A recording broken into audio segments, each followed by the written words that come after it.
पर क्वेश्चन कह रहा है round balloon of radius R. Question क्या कह रहा है? A round balloon of radius R. Question कह रहा है a round balloon of radius R, मतलब बैलून का अपना एक रेडियस है, बैलून का रेडियस है अपना, and the balloon makes an angle of alpha to the eye of observer.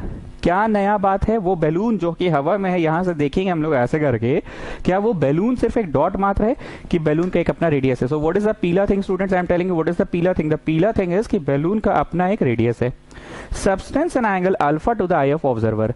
ये पूरा बैलून को ऐसे देख रहे हैं, पूरा बैलून को देख रहे हैं, पूरा बैलून को ऐसे देख रहे हैं। सो द पीला थिंग अगेन इज ये पूरा बैलून को ऐसे देखे to the eye of observer, to the eye of observer. Getting what is the पीला थिंग? पूरा बैलून को ऐसे देखे, substance angle of alpha to the eye of observer, which observer while the angle of elevation of the center of the balloon is beta। Balloon का centre को beta से देख रहे हैं, एलिवेशन से। ये सेंटर ऑफ द बैलून को elevation, ये एरो हम स्टाइल मारने के लिए बनाया कि इससे समझ में आ गया कि एलिवेशन है ना, सिर उठा के देखा। तुम्हारा मास्टर क्या सिखाया था? ऐसे ऐसे, एंड ये ऐसे तीर बना दो, तीर बना दो, this is your beta and this portion was your alpha, this portion was your alpha. कितना कुछ पीला है, समझ में आया? फिर से हम बोल रहे हैं यहां से बस बैलून को ऐसे नहीं देख रहे, बैलून का खुद का क्या है? एक रेडियस है, मतलब बैलून का एक अच्छा खासा रेडियस है, रेडियस आर का बैलून है, और पूरा बैलून को देख रहे हैं, पूरा बैलून को ऐसे, पूरा बैलून को ऐसे, पूरा बैलून को ऐसे करके देख रहे हैं।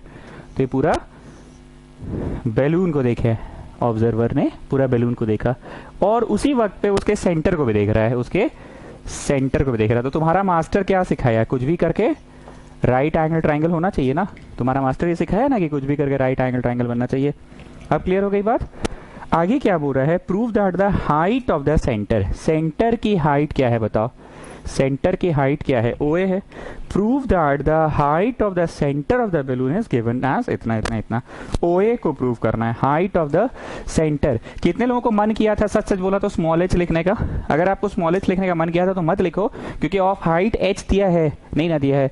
मैंने हमेशा क्या पढ़ा है? ऑफ हाइट h रहे तो लिखते हैं, ऑफ हाइट h रहे तो ही लिखते हैं, पर यहाँ तो हाइट दिया नहीं है, हाइट तो यहाँ दिया नहीं है, हाइट तो यहाँ दिया नहीं है, तो हम लोग नहीं लिखेंगे। जब बोलते थे ना of height h of radius r, तब लिखवाते थे। तो यहाँ पे नहीं दिया है, तो हमको रिक्वायर्ड टू प्रूव में है, हम लोग को रिक्वायर्ड टू प्रूव में है of height h is equal to, मतलब ओ सॉरी हाइट नहीं, the height of the balloon is, the height of the balloon is r sine beta, r sine beta cosec alpha by 2, ये prove कर रहा है। ठीक, पीला क्या समझ में आ गया? बाकी क्वेश्चन में कोई खास दम नहीं है। नाउ लिसन टू मी, क्योंकि हम लोगों को अल्फा बाई 2 चाहिए, जरा जरा ध्यान से देखिए। Can you see a figure like this? Sir ये तो आप ड्रॉ ही नहीं किए, तो अभी कर देते हैं। Radius and tangent makes 90 degree, पता है ना? Radius and tangent makes 90 degree. तो यहाँ पे 90 बनाओ OMQ पे, एंगल OMQ पे, और उसी तरह से इस जगह पे भी 90, इस जगह पे भी 90 बनाते जाओ। अब अगर हम इन दोनों ट्राइंगल्स को कॉन्ग्रुएंट कर दे, कॉन्ग्रुएंट का मतलब पता है ना, जैसे दो भाइयों को जुड़वा अगर हम प्रूव कर दे कि दो भाई मोहन और सोहन जुड़वा है, तो जुड़वा प्रूव करने के लिए 3 खास बातें दिखानी होंगी। दोनों का थोबड़ा एक जैसा, दोनों का मम्मी पापा एक, मतलब एक ही हैं, they are the same parents, दोनों का date of birth and as well as time of birth एक ही है, date time year moment of birth एक ही है। मतलब 3 कुछ खास बातों से हम लोग भाई को जुड़वा प्रूव कर देते हैं। अगर जुड़वा प्रूव कर देते हैं एक बार किसी भी तरह से, तो ये मान लिया जाएगा कि इस भाई का जो शर्ट का साइज और उस भाई का जो शर्ट का साइज है दोनों सेम होगा, इस भाई का जो जूता का साइज है उस भाई का जो जूता का साइज है दोनों सेम होगा, इस भाई का जो पैंट का साइज है उसका पैंट का साइज है दोनों सेम होगा। मतलब जुड़वा अगर हम प्रूव कर देते हैं दोनों ट्राइंगल्स को OQM, ध्यान से देखना, this the black shaded and the blue shaded OQN को अगर हम कॉन्ग्रुएंट प्रूव कर देते हैं जुड़वा, तो जुड़वा प्रूव कर देने से इनका ये पतला वाला एंगल और ये पतला वाला एंगल सेम हो जाएगा, बराबर बराबर हो जाएगा। पूरा अल्फा है तो बराबर बराबर कितना होगा? अल्फा बाई टू होगा। ओ अच्छा, अब समझे कॉन्ग्रुएंट आप क्यों करना चाह रहे हैं, अल्फा बाई 2 लाने के लिए। पहले कॉन्ग्रुएंट कर लेंगे, कॉन्ग्रुएंट करने से दोनों एंगल्स पतला पतला वाला सेम हो जाएगा, अल्फा बाई 2 और अल्फा बाई 2 हो जाएगा। और जब दोनों कॉन्ग्रुएंट हो जाएगा, अल्फा बाई 2 हो जाएगा, उसके बाद हर बार बोलते हैं ना शेडेड में काम करो, डॉटेड में काम करो। शेडेड में करना ओ ए क्यू में, शेडेड में करना ओ ए क्यू में बीटा मिलेगा, और फिर alpha by 2 O M Q में करना। ठीक, सबसे पहले कॉन्ग्रुएंसी शुरू करो। कॉन्ग्रुएंसी लिखिए, इन ट्राइंगल ड्रॉ कर लो, ड्रॉ कर लिए ना। In triangle O M Q and triangle O N Q, O M Q O N Q, 3 points दिखाने पड़ते हैं स्टूडेंट्स कॉन्ग्रुएंसी के लिए। 3 पॉइंट्स, पहला इसका ओ एम इक्वल टू उसका O N. What is the reason? दोनों स्मॉल आर के बराबर है। Radius of the circle O M equal to O N is equal to radius of the circle, circle का रेडियस है ना जी, ओ एम और O N. Next one is O Q equal to O Q common, O Q equal to O Q common, दोनों में है ना रे भाई, ओ क्यू दोनों में है। जैसे किसी रूम का एक दरवाजा है, उस दरवाजे से पापा भी निकलते हैं, उस दरवाजे से मम्मी निकलती है, उस दरवाजे से तुम भी निकलते हो, तो कॉमन दरवाजा है, मेन गेट जो घर का होता है। ठीक है, तुम्हारे घर का जो कमरा है, जिस कमरा में तुम्हारे पढ़ते हो, उस कमरा का स्टडी टेबल तुम्हारा अपना है, और तुम्हारे पापा का जो कमरा है, कमरा में जो स्टडी टेबल है उनका अपना है, वहाँ वो अपना हिसाब किताब करते हो, तुम अपना करते हो, तो दोनों का अपना अपना है। लेकिन घर का मेन गेट है, मेन डोर से जब बाहर निकलते हो तो कॉमन डोर है ना, सब लोग उसी से निकलता है ना। तो जरा देखो, O Q is in black shaded triangle and O Q is in blue shaded triangle also, तो दोनों में है ना, द सेम थिंग है। ब्लैक शेडेड में जो ओ एम है और ब्लू शेडेड में जो ओ एन है, दोनों सेम है, रेडियस है। एंड तीसरा, ब्लैक शेडेड में जो एंगल ओ एम क्यू है, ओ क्यू एम नहीं O M Q, O M Q, ठीक से फोटो देखो, O M Q, O M Q, बीच वाला की बात करते हैं ना। जैसे एबीसी बोलते हैं, तो एबीसी बोलते हैं तो बात किसका होता है? बीच वाले का ना होता है। अगर हम बीसीए बोलते हैं, बीसीए, तो बात बीच वाले का होता है ना। मान लो इस फिगर में रहते हुए हमको ये वाले की बात करनी है, तो क्या करेंगे? एसी भी बोलेंगे ना। ऊपर वाले की बात करनी है तो बीएसी बोलेंगे ना। इसकी बात करनी है तो एबीसी बोलेंगे ना। बीच में हमेशा उसका नाम लेते हैं जिसका बात कर रहे हैं। तो जरा ठीक से देखिए, जरा ठीक से देखिए ओ एम क्यू, जरा ठीक से देखिए ओ एम क्यू जो है और ओ एम क्यू जो है और जो ओ एन क्यू जो है सेम होगा दोनों। ओ एम क्यू और ओ एन क्यू सेम होगा दोनों। ओ एम क्यू ये वाला और O N Q equal to, हाँ गार्ड जी आके ले जाइए नाश्ता, आके नाश्ता ले जाइए। ओके, ओ एम क्यू और ओ एन क्यू 90 डिग्री होगा। रीजन क्या है? Angle between radius and tangent is 90 degree. ये तो कंसेप्ट जानते हैं ना कि कोई भी सर्कल में ये जो बिंदु है पॉइंट ऑफ कांटेक्ट और रेडियस है, दोनों के बीच में क्या होता है? 90 degree. Tangent and radius always makes 90 degree. This is called tangent and this is called radius. Tangent and radius always makes 90 degree. चलो भाई, 3 वो चीज तुम दिखा दिए तो दोनों ट्राइंगल हो गया कॉन्ग्रुएंट। क्या क्या दिखा एक बार फिर से सुनो। एक ये वाला को यूज किए हो, ठीक, एक ये 90 को यूज किए हो, ठीक, और एक ये हाइपोटेन्यूज को यूज किए हो। तो therefore by RHS, right hypotenuse side, right मतलब 90, हाँ जी यूज किए हैं। हाइपोटेन्यूज, हाँ जी ये भी यूज किया ना, 90 के सामने वाला OQ यूज हुआ था ना। And S for side, any side, you can take any side or either the base or the perpendicular, you can take any side. RHS, right hypotenuse side, RHS. Therefore by RHS congruency triangle, फिर से बोल रहे हैं RHS, right hypotenuse side, right मतलब 90, तो हाँ 90 use किए थे ना, ये तो 90 यूज किए। देन यू गॉट हाइपोटेन्यूज 90 के सामने वाला OQ, हाँ सर ये भी तो आप यूज किए ही है नहीं किए हैं? हाँ ये तो OQ किए। And then side, any side I have used, yes I have used the side OM, I can also use the side base MQ, पर हमने परपेंडिकुलर लिया। Therefore by RHS congruency triangle black shaded is congruent to triangle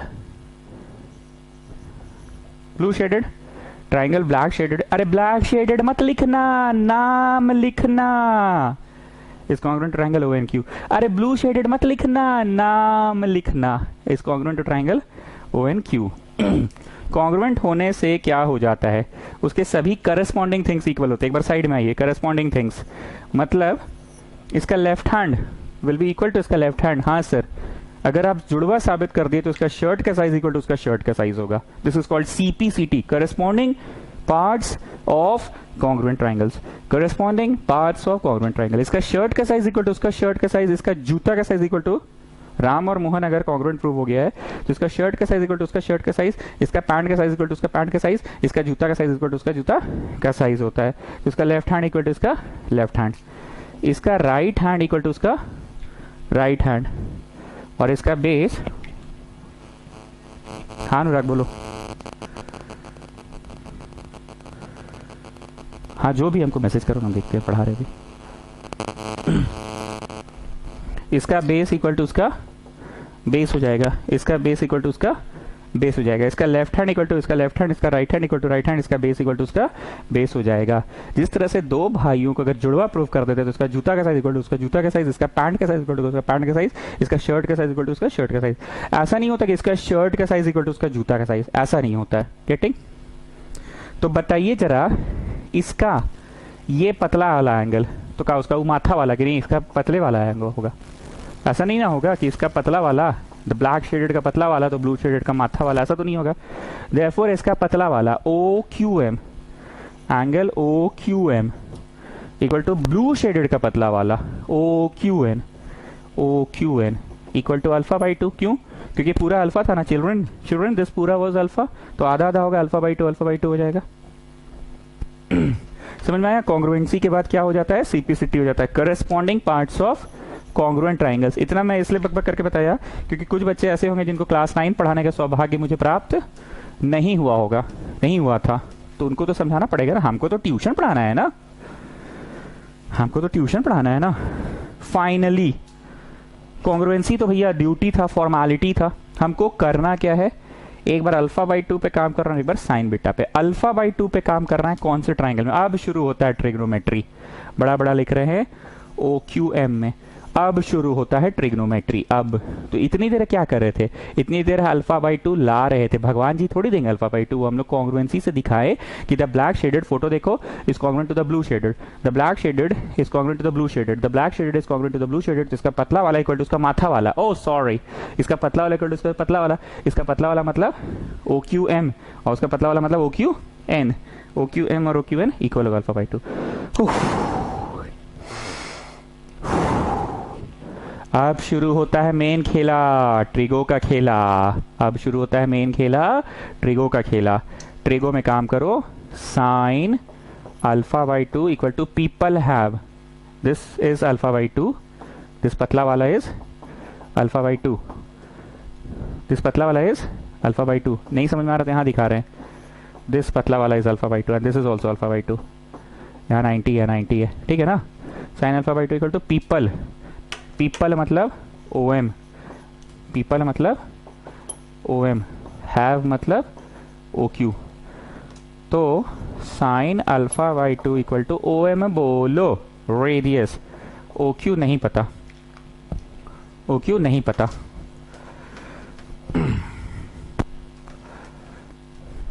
अब आ जाओ beta वाला triangle में. In triangle beta वाला कौन सा है बताओ? ऐसे करके बैलून है, ये ऐसे ऐसे है बीटा वाला triangle. Can see this beta वाला triangle? In triangle OAQ, beta वाला मतलब OAQ में, इन ट्राइंगल OAQ में. कैन यू सी बीटा वाला ट्राइंगल? अरे सर आप कहाँ बकबक करे थे इधर से? इतना देर से बकबक ये किए हैं कि कॉन्ग्रुएंसी कर लिए, कॉन्ग्रुएंसी करने से ये अल्फा बाई 2 अल्फा बाई 2 हो जाएगा इक्वल. अब हमको जो प्रूव दैट है उस पर हम नजर रखें. साइन अल्फा बाई 2 वाला कौन सा ट्राइंगल था देख लो, और बीटा किस में आएगा देख लो. तो sine beta equal to people have, people बोलो पीपल 90 के सामने वाला OA, और हैव बोलो OQ. नाउ वरिधा जान यू टेल मी, दोनों इक्वेशंस में चुन्नू कौन है? चुन्नू जो दोनों में आता वही चुन्नू है ना. तो बताइए यहाँ पे चुन्नू कौन है? इम्प्लाई OQ इक्वल टू छोटा r by sine alpha by 2. और यहाँ पे भी वरिधा जान आप बोलिए चुन्नू कौन है? चुन्नू कौन है? OA by sine beta. कर दो फ्रॉम 1 and 2. चुन्नू निकल गया ना. हर बार यही होता था ना. कंसेप्ट तो यही है चैप्टर का. फिगर धीरे धीरे कॉम्प्लिकेटेड होता जा रहा है, कंसेप्ट थोड़ी बदलेगा चैप्टर का. फ्रॉम 1 and 2 कर दो, चुन्नू निकाल लो.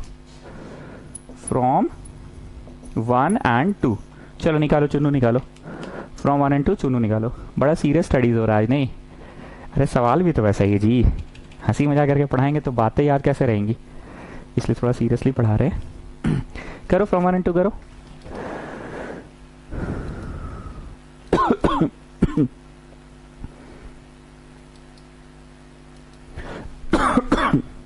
फ्रॉम 1 and 2 छोटा r by sine alpha by 2 is equal to OA by sine beta. Just cross multiplied, just cross multiplied.